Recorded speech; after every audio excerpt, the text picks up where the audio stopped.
Chris Hummer, the national college football writer there at 247sports.com, does an outstanding job for the parent website of BamaOnline.com. Chris, how are you doing following the latest edition of College Football Idol, the television show that's taken the nation by storm here?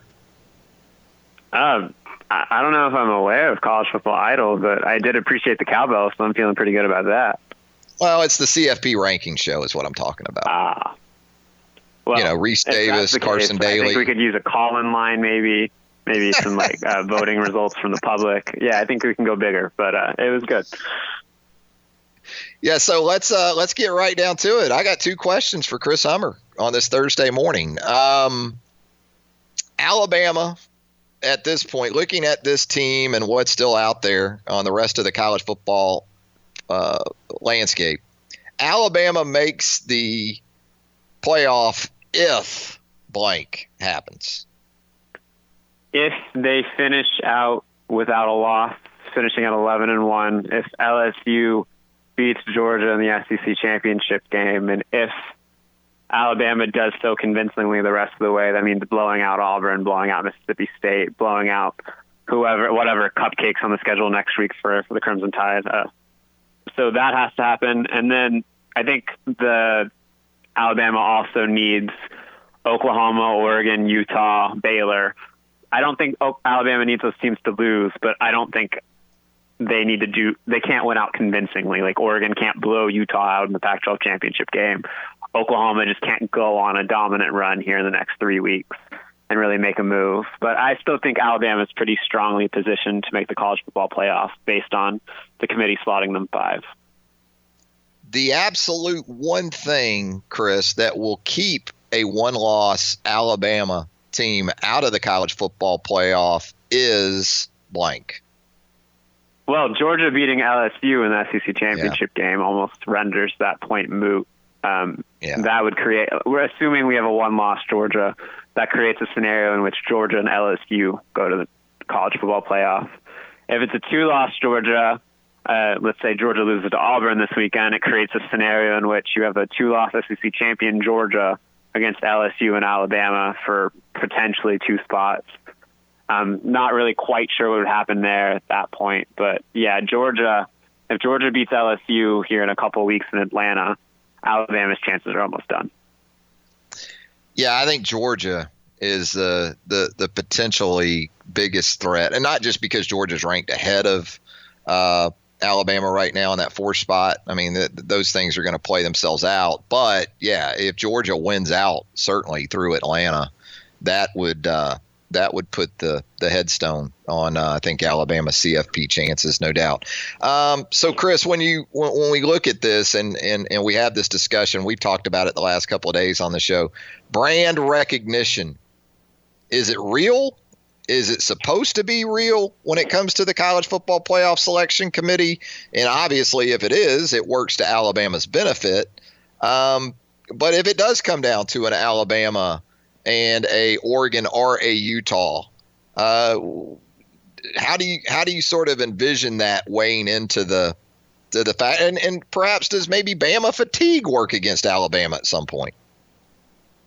Brand recognition certainly isn't supposed to factor into the college football playoff committee's rankings. I think the idea of it is something that certainly does, however, just because I don't even think it's like the traditional, like, oh, this is Alabama, oh, this is Ohio State, oh, this is Florida. This is just kind of what Alabama's earned the last few seasons, kind of the idea that they've already proven it and that we know this team is good kind of no matter what happens during the season. I think Alabama benefits from that. I think Oklahoma, in a way, benefits from that as time goes on because we have seen what that team is capable of doing if it reaches the college football playoff. I think that factors in slightly. But I think more than anything, branding is kind of followed by the fact that Alabama has just beaten the crap out of teams this year. Like if it comes down to it, it doesn't matter how good or how not good Alabama's schedule is. Alabama has won convincingly every week except for last week when Tua was less than 100% against LSU. I think that's why you saw Alabama slot 5th. And I think unless Oregon or Utah or Oklahoma like runs the table in really significant fashion and really starts to put it on teams, that dominance matters in trying to figure out who's the best team. So in that way, branding matters, but it's the branding of Alabama consistently being Alabama and proving it before. So I don't think that schedule hurts Alabama as much as people talk about, just because the committee knows, based on what they've seen this year and based on what they've seen in the past, even if they wouldn't admit it, that Alabama is good enough to compete for a national championship in the Final Four. You've watched, like the rest of us, Tua Tagovailoa a great deal over this nearly 2 full seasons, regular seasons anyway, of action. Where would you rank his performance from last Saturday among the ones that you've been able to sort of take in? It would have to be in the top 3, I would imagine. It was exceptional, given that he was at less than 100%. You could tell he was at less than 100%. He wasn't moving as well as you'd expect. If you kind of take away that one really weird fumble he had on the first drive, I think the game goes in a completely different way. And I think we look at Tua in a completely different way. I thought of the 2 quarterbacks on Saturday, Tua was arguably had the better performance just because of kind of everything that surrounded his weekend and what he was asked to do. I thought it was exceptional. And I know people are talking about Joe Burrow as a potential number 1 overall pick coming out of Saturday, but I saw nothing from Tua on Saturday to change my mind that he's the best quarterback in this class. Like, given what he did and how limited he was and how much pressure Dave Aranda tried to put in his face early in the game, I thought Tua handled it exceptionally. Yeah, I got to think, if you're one of those NFL people among the dozens that were there Saturday, you almost liked that Tua was essentially limited to sitting in the pocket, right? Because some of the stuff, look, Joe Burrow made the plays, period, end of story. No one's arguing that.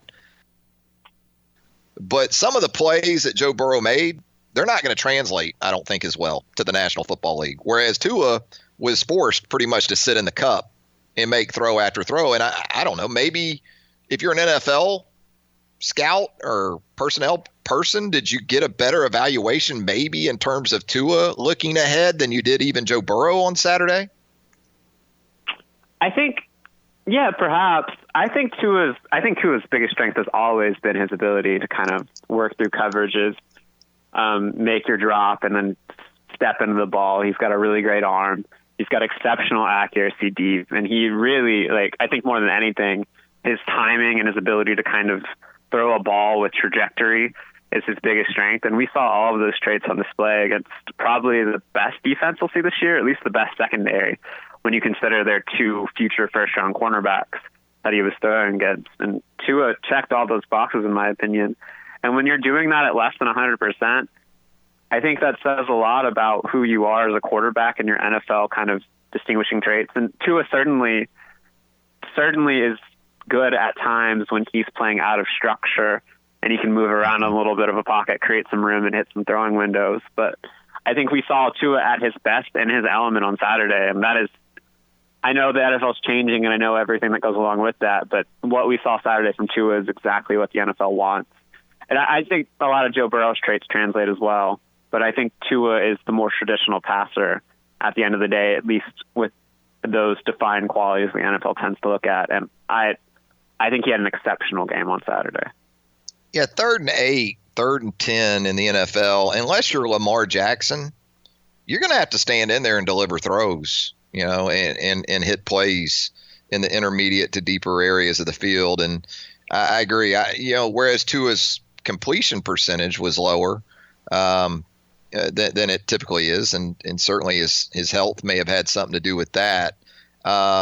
He still made enough throws, I got to think, to cement his status as a top 3 type pick there in the 2020 NFL draft. Talking with Chris Hummer, national college football writer for 247sports.com. Chris, what are we going to do about these 2-and-out coaches these days in college football? I mean, we've gotten to the point now guys can't even get through their second year, and we're seeing changes made.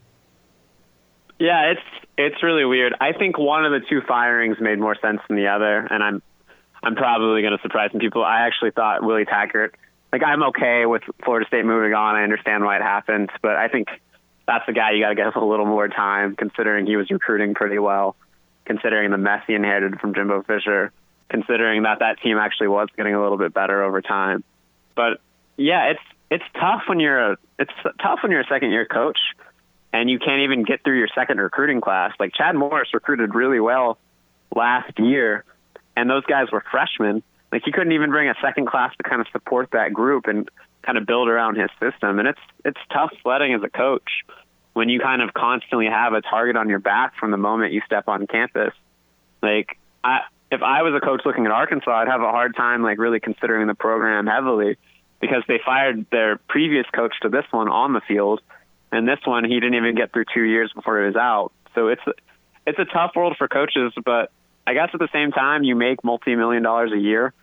And in Chad Morris's case, you certainly can't lose by 26 points to Western Kentucky, a team employing your starting quarterback from last year, who exited the game with more SEC wins than you had in your entire career. Like that's kind of understandable why Arkansas wanted to move on. But yeah, if I was a coach, I would certainly be worried about the future of coaching if we're going to see second-year coaches consistently booted this way. It's going to be hard for people to build programs. It was absolutely the imperfect storm for Chad Morris last weekend with the Ty storyline, I guess you could say.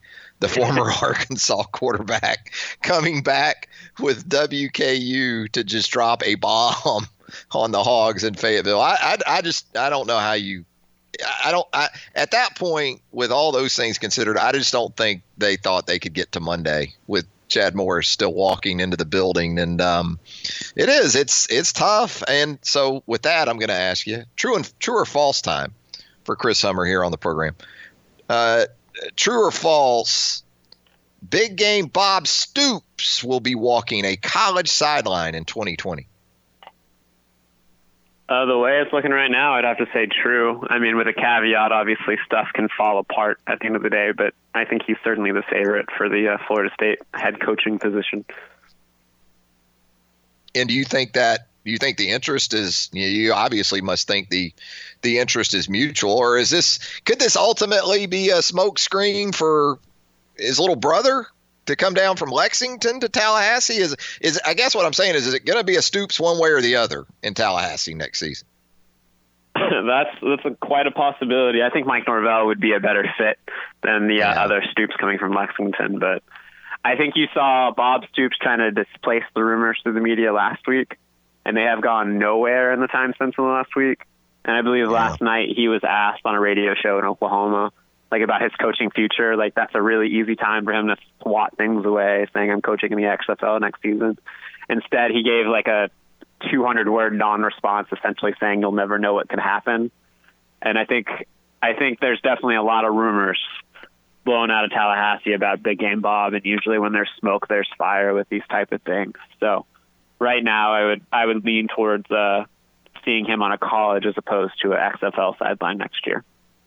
Yeah, and I guess as far as group of five coaches go, this next cycle, it looks like Mike Norvell, who you mentioned, done a really nice job continuing that momentum there at Memphis, would probably be one of the biggest winners. I guess my question would be, as you said earlier, seeing what you've seen at Memphis here in the last year and a half and Florida State and some other places, are you really in a big hurry if you're Mike Norvell to make that jump to, say, an Arkansas or a job of that ilk, or it's got to give you reason for pause, doesn't it? I don't know about Arkansas. If I was Arkansas, I'd be taking a look at some out of the box candidates like Mike Leach. I think that's a system that could travel, and that could be somebody who gets kind of a spark going with that program. But if you're Mike Norvell and Florida State's there, I think you have to take Florida State. That's a top 10, 15 job in college football. But yeah, I'd be cautious with Arkansas. That is a difficult job. It's got a lot of potential, but it would really take the right program builder and an administration that's willing to be patient for that job to pay out over the long run. Yeah, Leach at Arkansas, that's a pretty good parallel to Washington State in the Pac-12, right? And that being said, we understand the Pac-12 not as nearly a difficult conference to navigate. is the SEC, and specifically the SEC West. But man, talk about, I've said it before, if nothing else, Ed Orgeron is great for the league just in terms of the character, the sort of character he is, that he brings. Imagine Mike Leach and Ed Orgeron and Jimbo Fisher press conferencing in the same division. How about that? Well, that'd be wonderful. One, you would get questions about zombies. One, I don't even know what to make of a Coach O press conference most of the time. You never know, you're going to get a wrestling storyline or a storyline about Bear Bryant, and then Jimbo Fisher. Good luck transcribing that. But yeah, it'd be something. It'd certainly be something to behold. Throw in Nick Saban, who I actually find still to be one of the more fascinating coaches to listen to, and certainly no shortage of entertainment value in the SEC West if that was the case. I mean, there's precedent at Arkansas, even in the Saban era, of success there. And, it was with Bobby Petrino before he took that fateful chopper ride. But could you think Mike Leach, do you think he could sort of do some things that would resemble what you saw Bobby Petrino do there in Fayetteville? I know Mike Leach always gets pegged with this kind of system label and everything that comes with it, but he took over at Texas Tech, a place that had never won more than 10-plus games, at least in the last 60 years before he took that job. And he had Texas Tech on the brink of playing for a national championship. They just got blown out by Oklahoma, but they were close. Washington State was a moribund program before Mike Leach took over. Within a couple years, he had that program on the brink of a Pac-12 championship. He's shown he can win in adverse conditions. And I realize Arkansas has its challenges, but when you consider the talent you can bring in at Arkansas, you're going to pull in top 25 classes there, no matter who the coach is. You think so, though, Chris? You think that's top 25 class? That program can? I mean, it just seems to be in recruiting purgatory when you talk about your in-state prospects, and then you're trying to go over to Tech. But you see that program can be top 25-ish in recruiting. Well, it's top 25 right now. Like the 24/7 sports team talent composite, which kind of looks at a roster's totality of talent over a 4 or 5 year period, spots Arkansas 26th in the country. And most of that roster came from Brett Bielema, a guy who wasn't exactly known as an ace recruiter for most of his tenure. So yeah, I think being in the SEC, and if you attack Texas, specifically East Texas, the right way, you hit up Memphis the right way, that is a job where you can recruit top 25, top 20 classes pretty easily, as long as you have a staff of capable recruiters to kind of do so. And kids, I know Mike Leach has never recruited historically well, but people, especially offensive players, want to play in that system. So I do think there would be some potential to at least have some talent in Fayetteville. Not Alabama, Auburn, LSU level talent, but enough talent to be at least competitive in that division. As we let you go, Chris, what will Waco, Texas be like tomorrow night? Or Saturday night, excuse me. I'll be there. I'm interested to see. I don't think I've seen Baylor have this kind of game since 2013, but the last time I was at a really big Baylor game, it was surprisingly lit. So we'll see what happens. This is the first time Baylor football's had anything to celebrate in quite a long time, so I'm sure they'll be pretty excited. I don't think it'll quite resemble Tuscaloosa on Saturday, but it should be a pretty good crowd. Hopefully they'll have Chip and Joanna out there, something to really get the people in Waco fired up. So we'll see. There you go. Chris Summer will be there, Waco, Texas, Saturday night for OU and Baylor. Chris, as always, we appreciate the great insight, my man. We'll talk to you again real soon.